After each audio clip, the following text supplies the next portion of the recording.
Good evening. My name is Dr. Ankur Chaube, and I'm going to solve some problems based on the SWAYAM NPTEL course of physics, which is taken by Dr. Abhijit Kumar Ganguly from Banaras Hindu University.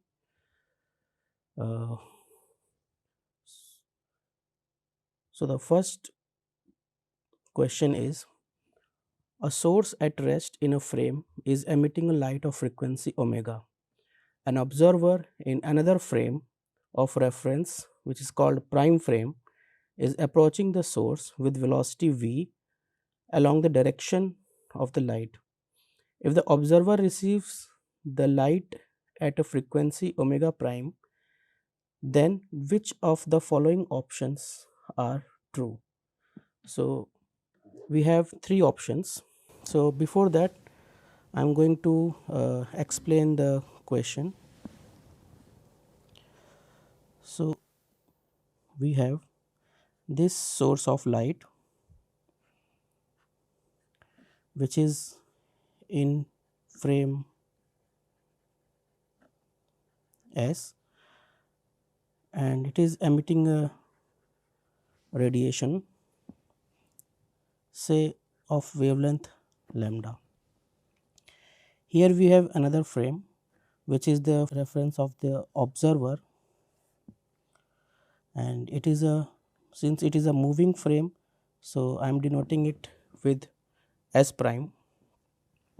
So it is receiving the emitted light from the frame S.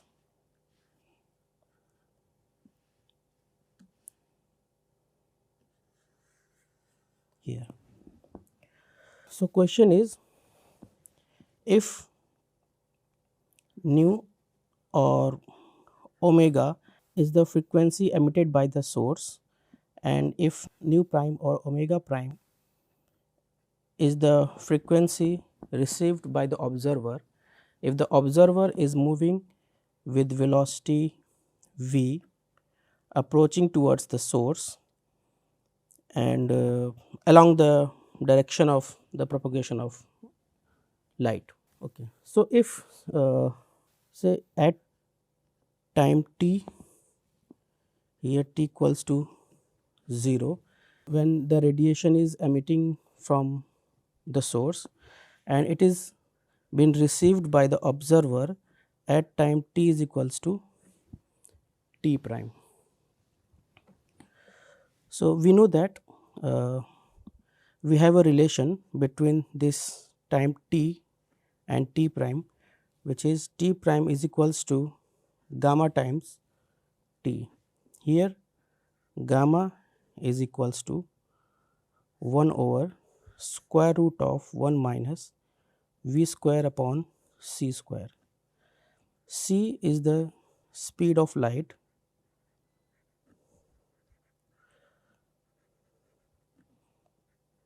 in vacuum.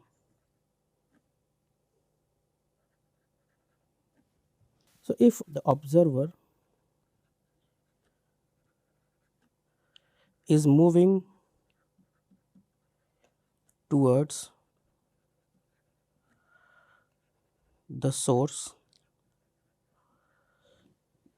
then it is obvious that the wavelength received by the observer, which is I am representing it with lambda prime, will become less than the wavelength emitted by the source.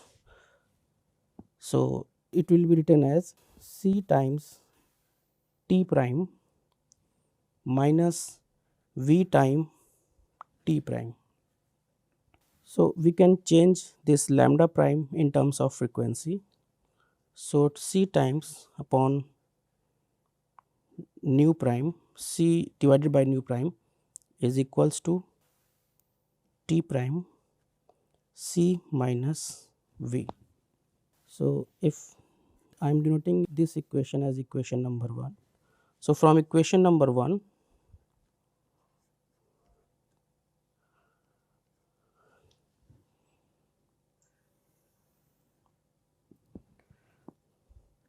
we can write it as c by nu prime is equals to gamma time t c minus v. So we can write it as nu prime is equal to c divided by c minus v gamma time t. So I am just taking this c down here. So c minus v divided by c gamma times t. If we simplify further and if we put 1 by t is equals to nu, then we will get this equation nu prime is equals to square root of c square minus v square divided by c minus v. Remember that we have used gamma is equals to 1 over square root of 1 minus v square upon c square. So here we will have term nu, which is nu is equals to 1 by t. So further simplification, so we will end up with the equation nu prime is equals to nu times under root 1 plus v by c upon 1 minus v by c. So this is the final result, which is the relation established between the frequency of light received by the observer and the frequency of light emitted by the source. So the correct answer is nu prime is equals to nu square root of 1 plus v by c divided by 1 minus v by c. In terms of beta, which is equals to v by c, you may see somewhere this equation can be written in this form 1 plus beta divided by 1 minus beta. So that is the solution. So the next question is relevant to the first question which I just discussed above. The question is, if the prime observer moves with a relativistic speed v making an angle theta with the propagation direction of the light, then which one would be true? First option is omega prime is equals to gamma omega. Second option is omega prime is equals to omega divided by gamma. Third option is omega prime is equals to gamma 1 minus v cos theta divided by c omega. And fourth option is none of the above. So here the question is asking a general case where if we have this source frame which is denoted by S, and we have the observer's frame which is denoted by S prime, and this is moving with velocity v at an angle theta. So what will be the frequency received by the observer in S prime frame? So in that case, you just need to put v is equals to v cos theta, which is the projection of velocity along the direction of the propagation, and simplify and carry out the calculation as we did here, and you will end up with the following results, that is nu prime or or omega prime is equals to omega square root of 1 minus v by c cos theta divided by 1 plus v by c cos theta.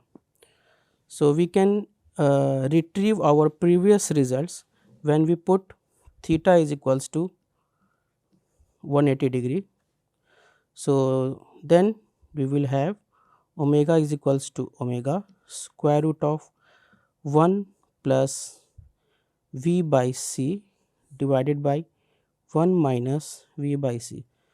So, we have recovered our previous results. So, that means this option is correct, option 3 is correct.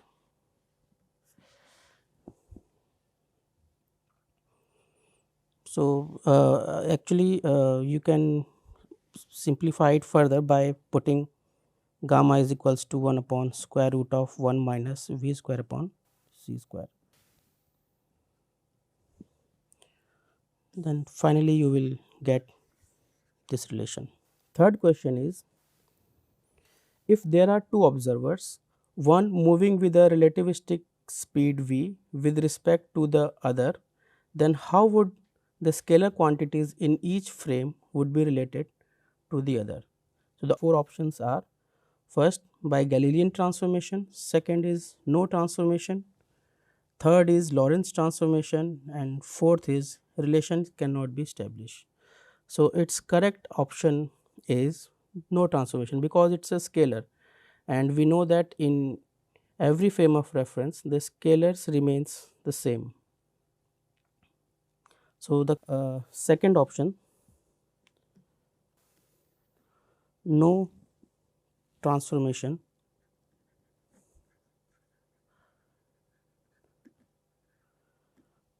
is correct for the scalars. Fourth question is,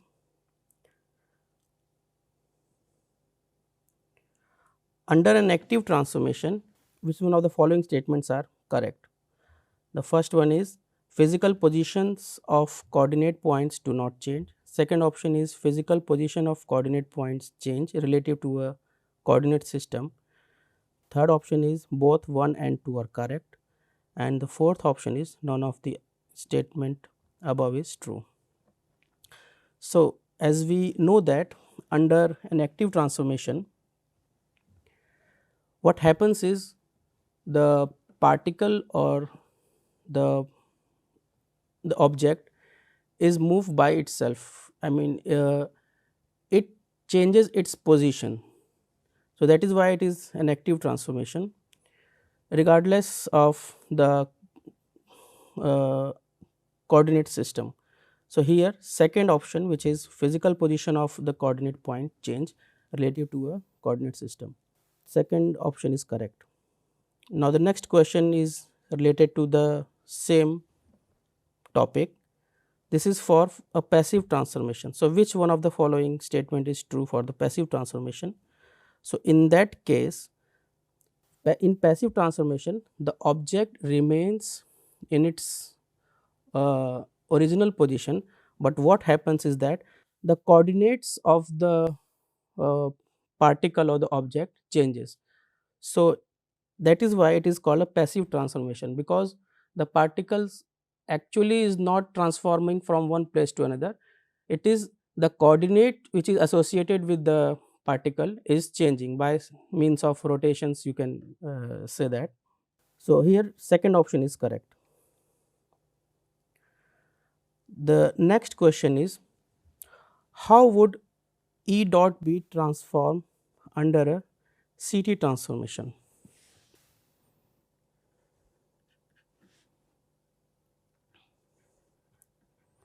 How E dot B would transform under Ct. So, here C corresponds to the charge conjugation transformation,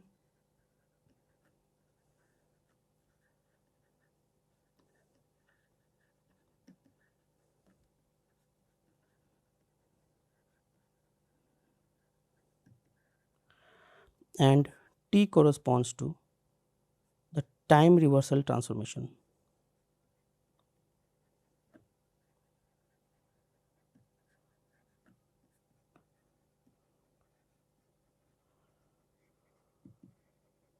So, here we will discuss the transformation properties of electric field. E stand for electric field and B stand for magnetic field.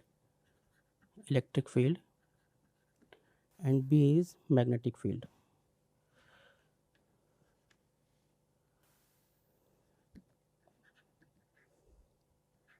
So, we will discuss the transformation properties of electric field and magnetic field under C and T separately. So, first under the action of C transformation,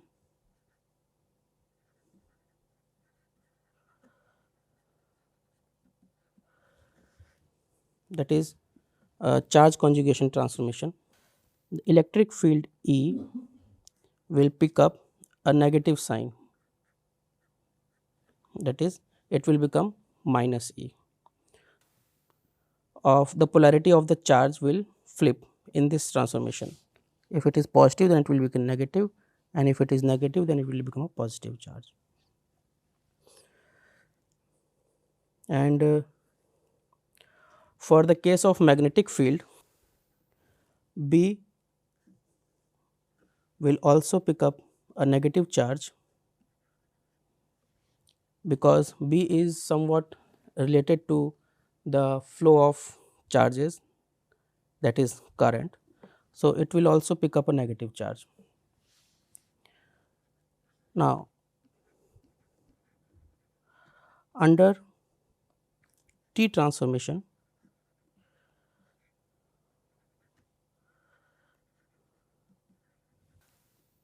the electric field will remain invariant, while the magnetic field B will pick up a negative sign.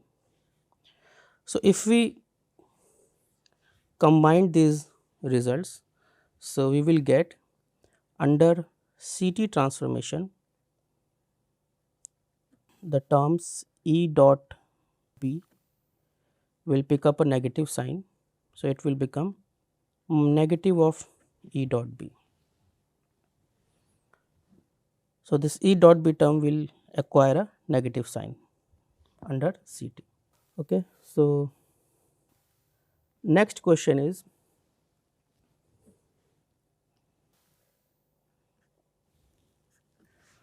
how many generators for rotation and boost both are there for a Lorentz group? Okay.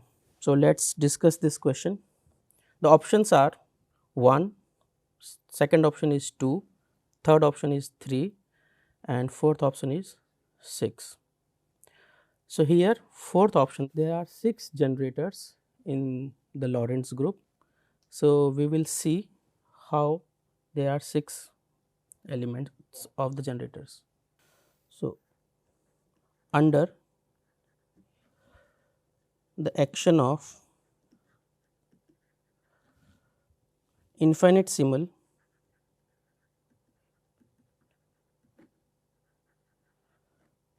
Lorentz transformation. So, we have this transformation matrix lambda mu nu that will be equals to Kronecker delta mu nu plus omega mu nu. So, here this omega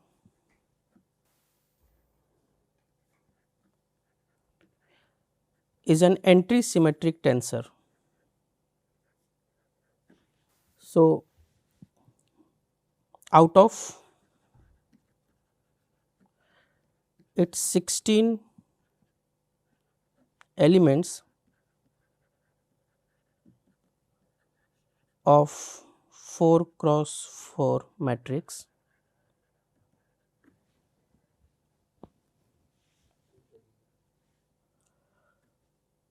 four diagonal elements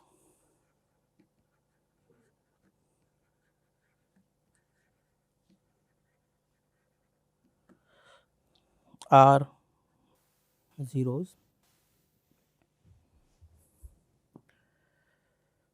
So, we left with 12 components out of 16, and in since because of its anti-symmetry property, there are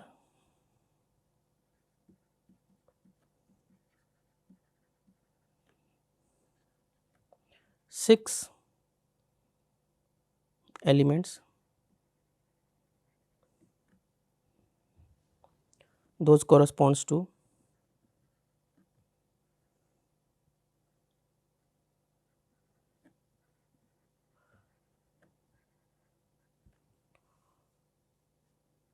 the generators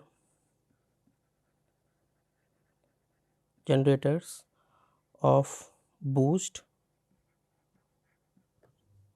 as well as rotation. So, 3 for boost and 3 for rotation. So, there will be 6 elements. So, the option fourth is correct. Okay.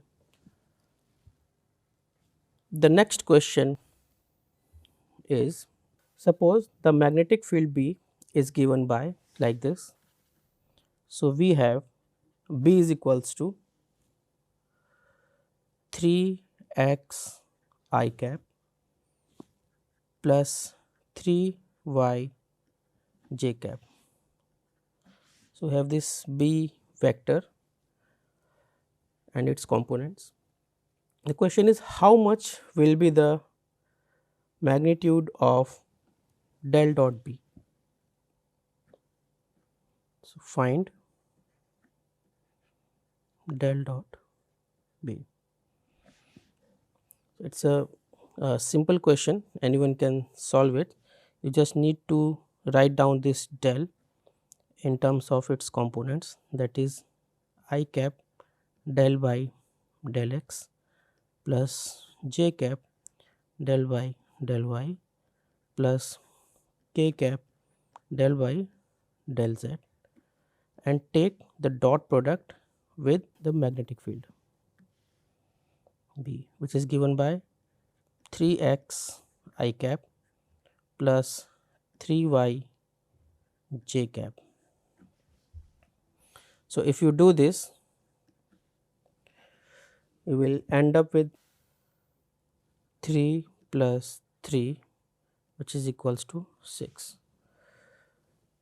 So, the options are, the first option is it would vanish, that is the del dot B would vanish. Second is it would be a complex quantity. Third option is it would be a finite number, and the fourth option is none of the above. So, since we are getting a finite number, so the correct option is third. Next question is, a light wave has a frequency of 4 into 10 to the power 14 cycles. So, you have nu is equals to 4 into 10 to the power 14 cycles per second, and wavelength of 5 into 10 to the power minus 7 meters. So, lambda is equals to 5 into 10 to the power minus 7 meters. That light is travelling through a medium. So, what would be the refractive index of the medium? The options are, it will be unity, second option is any number less than the unity, third option is any number greater than 1, and the fourth option is none of the above. So, as we know that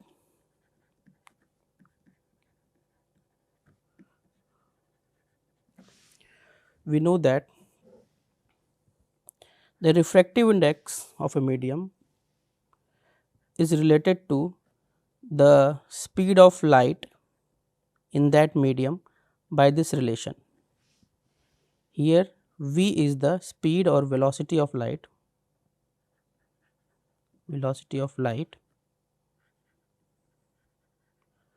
propagating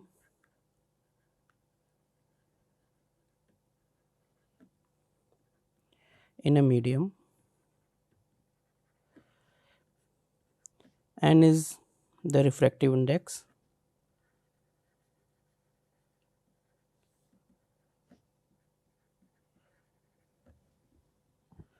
of the medium, and c is the speed of light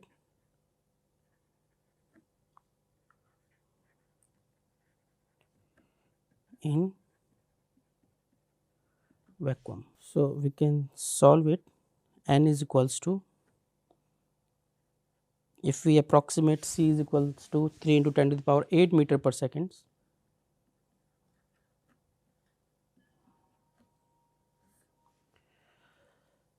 and v is equals to nu lambda. So, we will have 4 into 10 to the power 14 into 5 into 10 to the power minus 7. So, 3 into 10 to the power 8 divided by 20 into 10 to the power plus 7.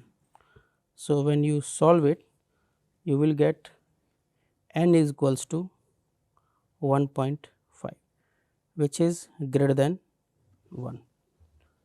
So, the correct option is third. Next question is, if the speed of light in vacuum with respect to a rest frame S is denoted by c, and the same with respect to a relativistic moving frame S prime is denoted by c prime, what will be the magnitude of the ratio c and c prime? So, by the postulates of the special theory of relativity, we know that the speed of light remains same in any inertial frame. So, if in S frame we have speed of light, that is c, and in another relativistic moving frame which is S prime we have speed of light is c prime, then it will remain the same, the magnitude will not change. So, the correct answer is c divided by c prime is equals to 1, because the question is asking for their ratios. So, next question is, we have A is equals to, which is vector potential 3 x I cap plus 3 y j cap. Evaluate the z component of the magnetic field. Find Bz. So, as we know that we can write B vector is equals to del cross A. So, let us solve it. K cap, and we have del over del x, del over del y, del over del z, and we have x component of the vector potential 3x, y component is 3y, and z component is 0. So, when you solve it, you will see that by comparing this B vector, in general form I am writing it as Bx I cap plus By j cap plus Bz k cap. If you compare this equation with the solution of this determinant, so you will see that Bz be equal to 0. So, there will be no z component of the magnetic field. You can just do the simplification of this determinant and you will get the answer. So, the answer is 0. This is the correct answer, 0. The last question is the determinant of an orthochronous proper Lorentz transformation, that is OPLT. OPLT.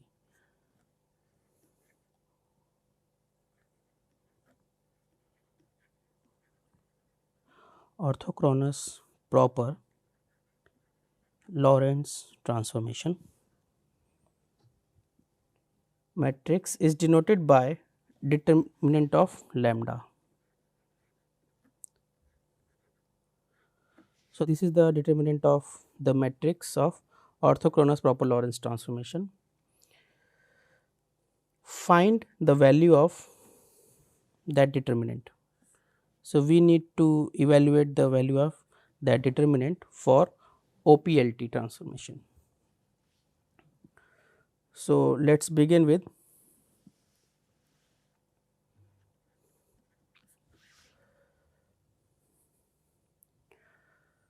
so you might be aware that the Lorentz transformation must preserve the Minkowski metric. So, suppose we represent Minkowski metric tensor by nu eta mu nu. So, with this fact, the Lorentz transformation of this eta will remain same. Now, taking the determinants on both sides,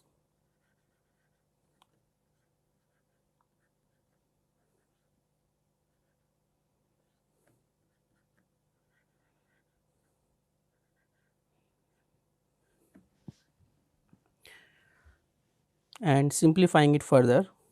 So, we can write this term as by using the properties of determinant of lambda t, that is transpose of the Lorentz transformation matrix, determinant of eta and determinant of lambda, that is equals to determinant of eta itself. Okay. So, in any case, the determinant of, one can verify it easily, that the determinant of the transpose of lambda matrix will be equal to the determinant of lambda. So, this implies we can write it as determinant of lambda matrix square determinant of eta is equals to determinant of eta. So, we can cancel determinant of eta from the left hand side and right hand side. So, we will left with determinant of lambda square is equals to 1. So, this relation must be satisfied by all the Lorentz transformation. So, and from this relation we can see here that we have two possibilities, determinant of lambda can be equals to -1 or +1. If it is +1, if the determinant is +1, then we will call it proper Lorentz transformation or orthochronous Lorentz transformation. And if it is equals to -1, then it will be improper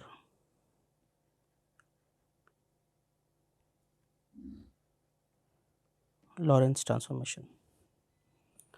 So, the correct answer is determinant of lambda is equals to +1 for OPLT.